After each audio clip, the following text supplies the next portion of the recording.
Bom dia.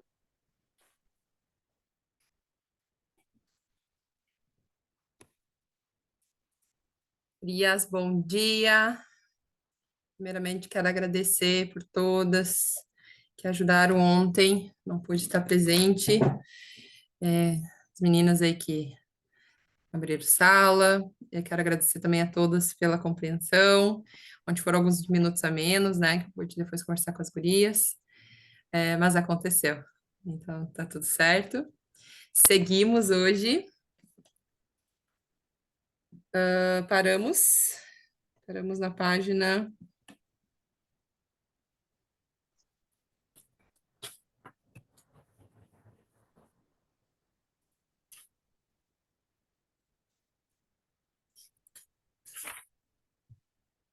Gurias, me confirmem aí. Sei que foram 2 páginas, né? Mas Para mim foi na 46. Na 57, pelo que a Isa mostrou o parágrafo. 57, segundo parágrafo. É que para mim tá a página 36. Meu livro tá todo errado as páginas.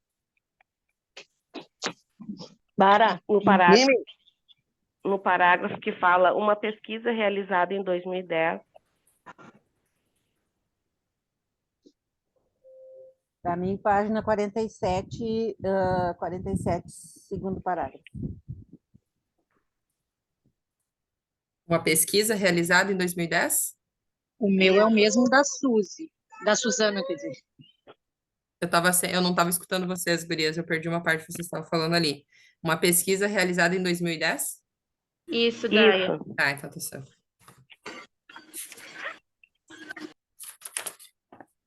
Tá. Em PDF é na página 34. Perfeito, obrigado. PDF, página 34.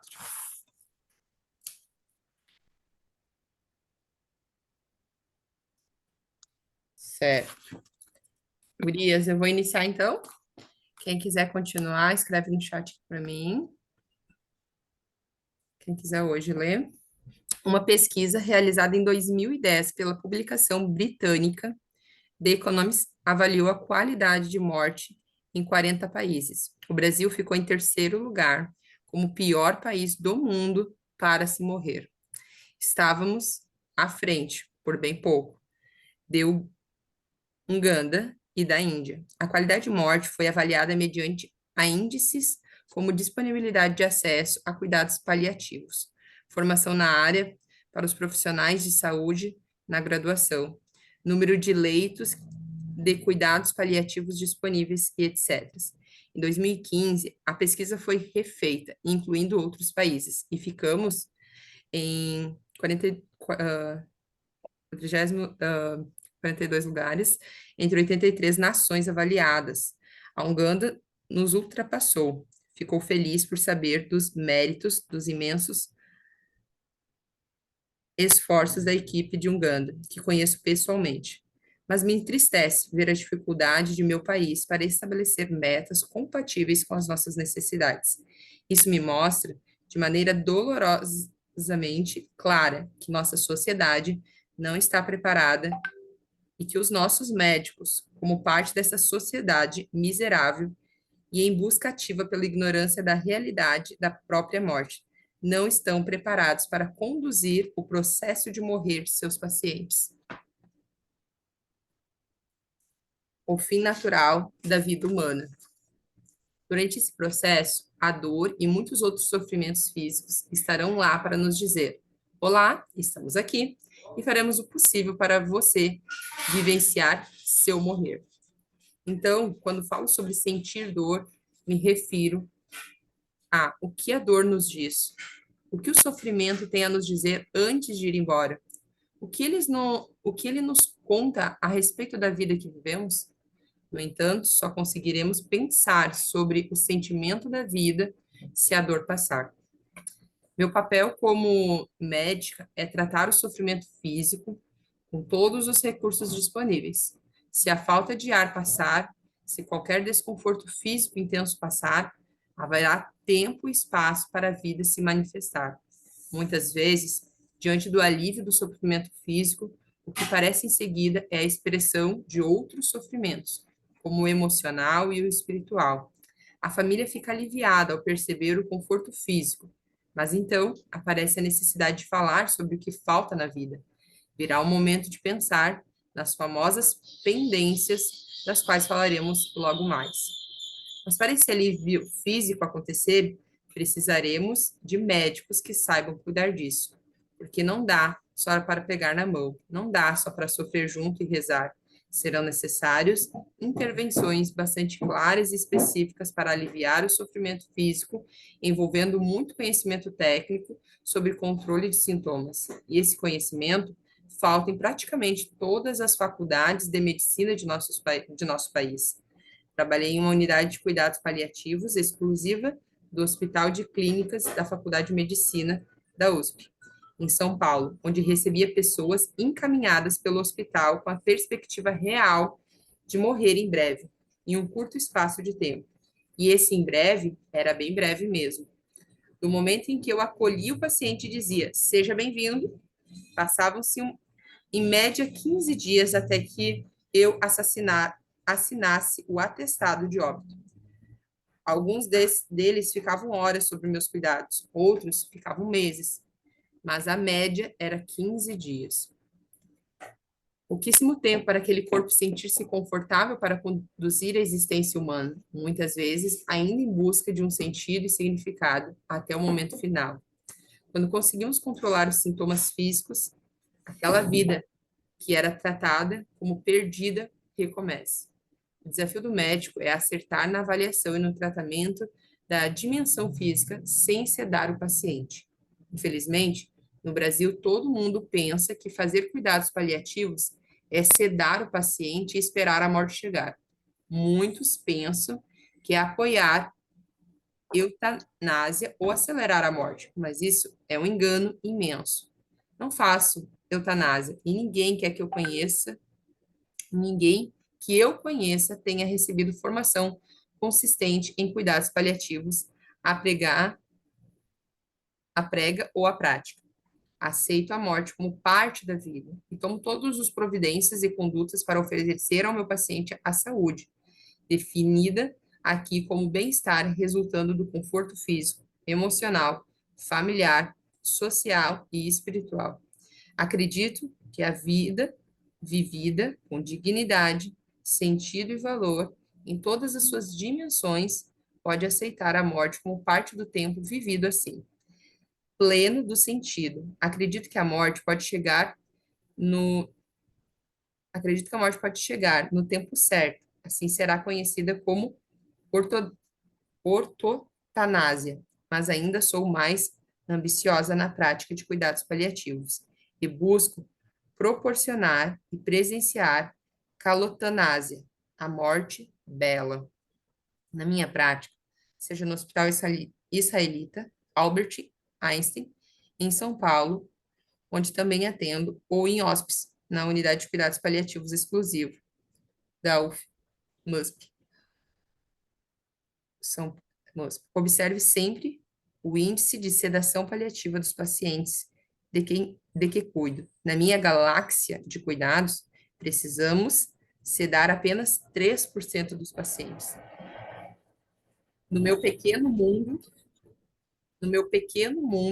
de assistência calotanásia, 97% das pessoas morrem no melhor do seu conforto, em momentos mais belos e intensos do que uma cena de cinema. Não tem diretor de cena, nem tem ator.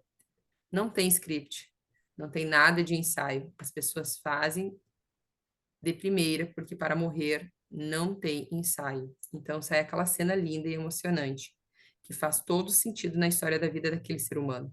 As pessoas morrem como viveram. Se nunca viveram com sentido, dificilmente terão a chance de viver a morte com sentido.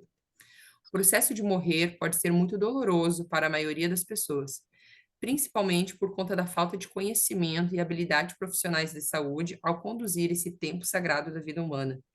Nesse processo, Quando temos à nossa disposição uma equipe de saúde de fato habilidosa em conduzir os cuidados com o tempo que nos resta, mesmo que seja pouco, então teremos a chance incrível de sair dessa existência pela porta da frente, com honras e glórias dignas de grandes heróis, reis e rainhas da própria vida.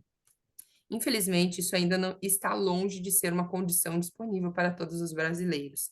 Nem todos os médicos que trabalham com pacientes terminais sabem cuidar dos pacientes terminais. A maioria diz que cuidados paliativos todo mundo sabe fazer, que é apenas uma questão de bom senso. O problema é que nem todo mundo tem bom senso, embora todos pensam ter. Nunca tive notícia de alguém que tenha procurado um psicólogo dizendo: vim aqui me tratar porque não tenho bom senso. A sociedade precisa entender que cuidados paliativos devem ser aprendidos e ajudar os médicos e profissionais da saúde a aprender. É um conhecimento de alta complexidade, de alto desempenho e, principalmente, de altíssimas realização profissional e humana. Cuidados paliativos é tratar e escutar o paciente e a família. É dizer sim, sempre é algo que pode ser feito de forma mais sublime e amorosa que pode existir. É um avanço da medicina. Mensagem de agradecimento deixada por uma filha que acompanhou a morte do pai. Lu Anjos, pode continuar.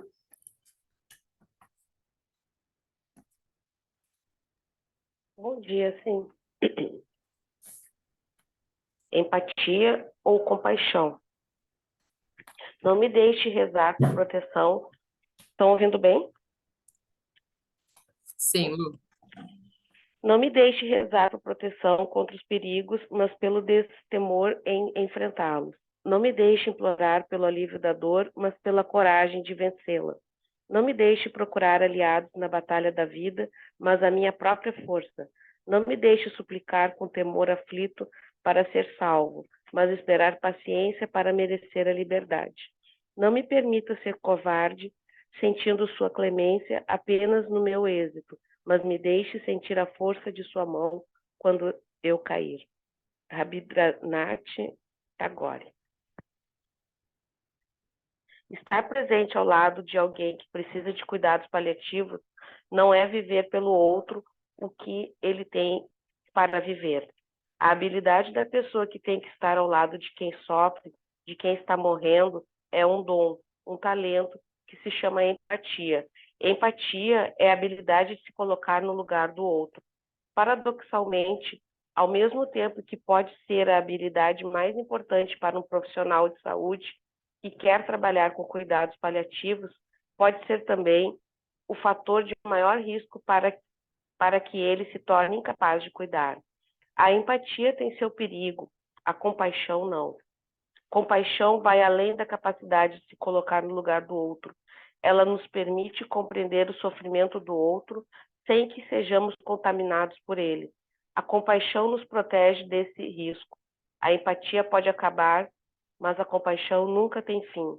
Na empatia, às vezes, cegas de si mesmo, podemos ir em direção ao sofrimento do outro e nos esquecermos de nós. Na compaixão, para irmos ao encontro do outro, temos que saber quem somos e do que somos capazes. Vou tentar explicar o risco da empatia cega. Suponha que você tem combustível no seu carro para rodar 100 km. Se você andar 100, não voltará para casa. Simplesmente assim. Se você tem capacidade de se colocar no lugar do outro, porém desconhece sua autonomia, corre o risco de entrar no lugar dele e nunca mais voltar para o seu. Terá andado demais sem ter ideia de quanto podia andar. Então, o primeiro passo para quem deseja se envolver com cuidados paliativos é se conhecer, saber do que dá conta, do que se dispõe a fazer.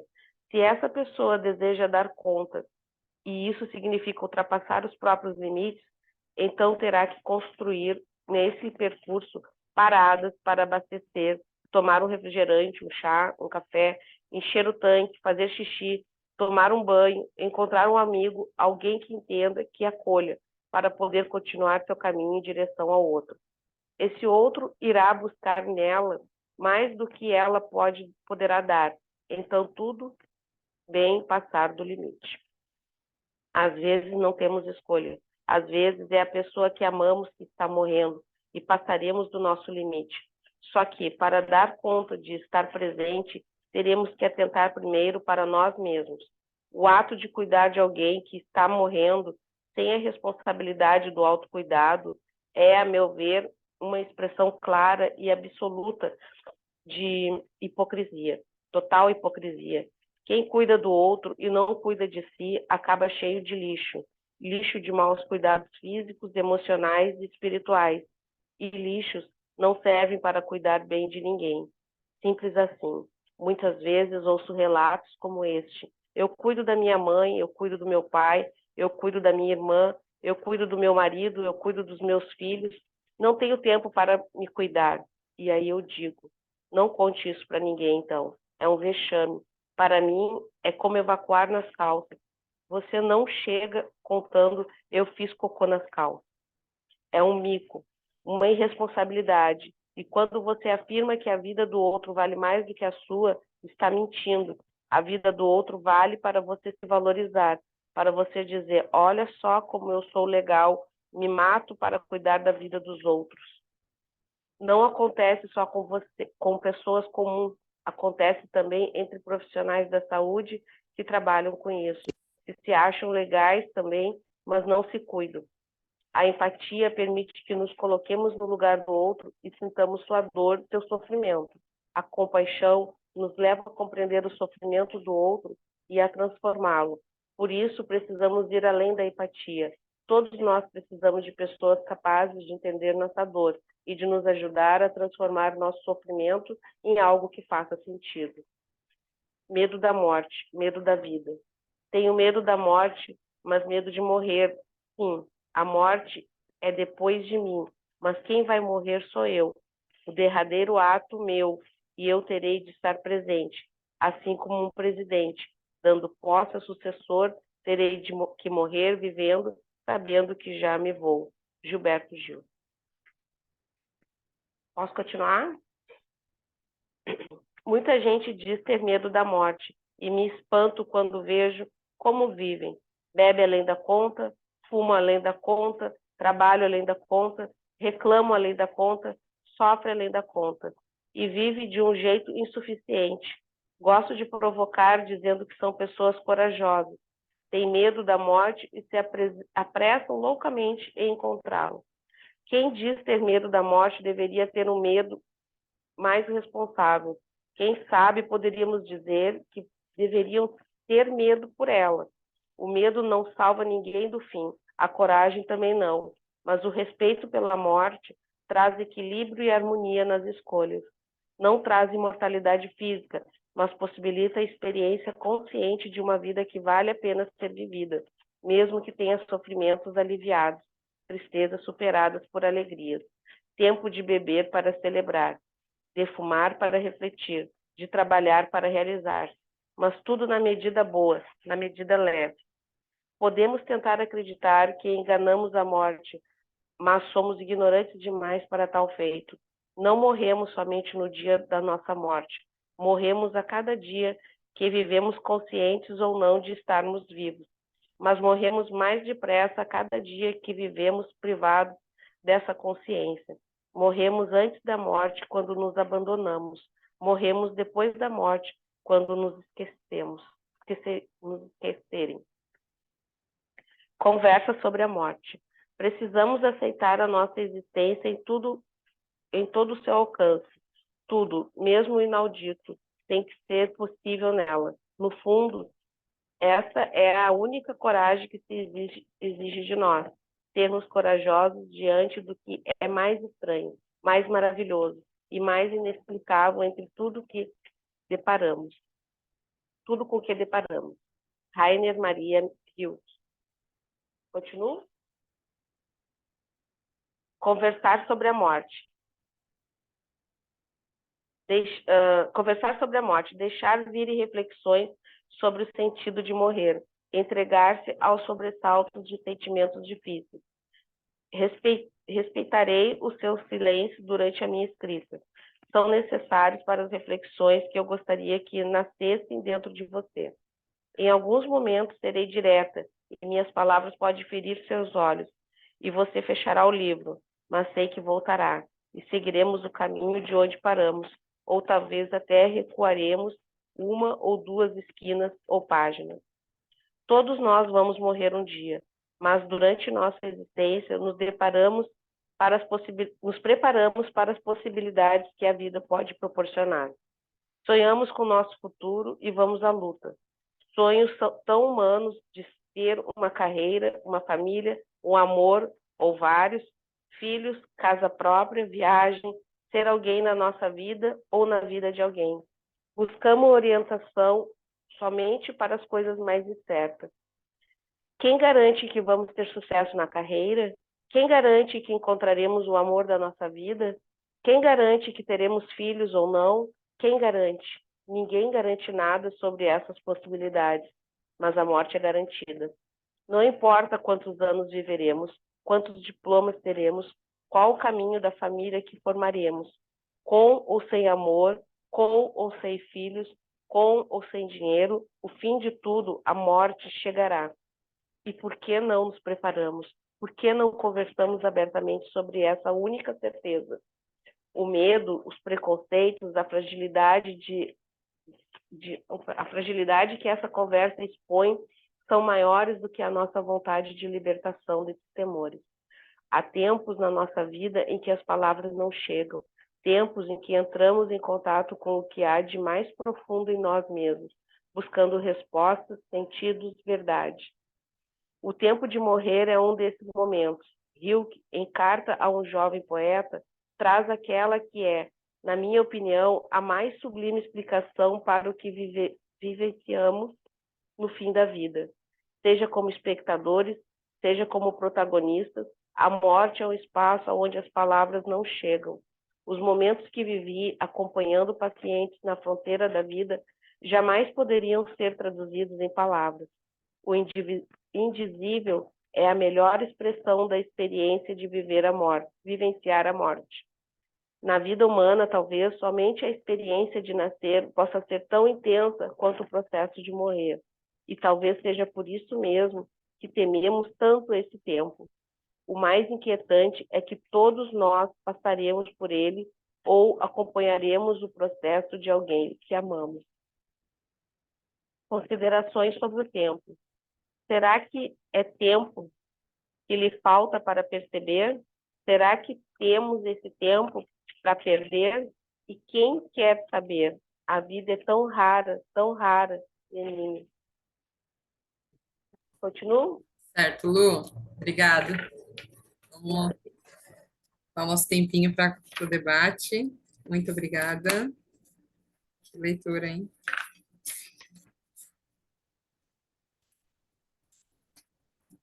Vou botar aqui.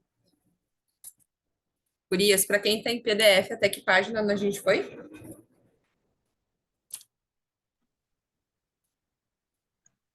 (48) Finalizamos a 47, iniciamos agora a 48. Obrigada.